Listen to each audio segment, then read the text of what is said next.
Welcome to Tenor Tech, where I solve the problems you didn't even know you had. Start a new CorelDRAW X7 document and set units to inches for predictable sizing. Set document resolution to 300 dpi for print quality output and clarity.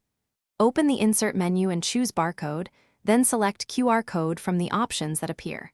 Type your URL or text, payload into the QR dialog carefully, and choose encoding settings. Click Generate to place the vector QR object on the page, then position it where you want it printed or exported.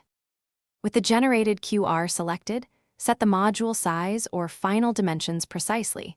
For example, 2 inches equals 600 pixels at 300 dpi. Maintain a quiet zone of 4 modules around the code to ensure scanners can read it reliably. Use simple black fills on a white background for maximum contrast and avoid complex images inside the pattern. Convert the QR object to curves and ungroup if you need to change individual fills or to add design accents outside the pattern. Export the QR as a vector PDF or SVG when you need perfect scalability and sharp printing results. If you must export a raster format, choose PNG at 300 dpi and disable anti-aliasing if the export dialog allows that setting.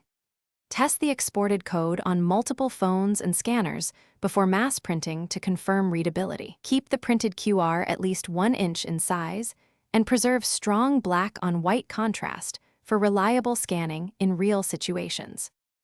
Thanks for watching. Subscribe to keep your life in tune.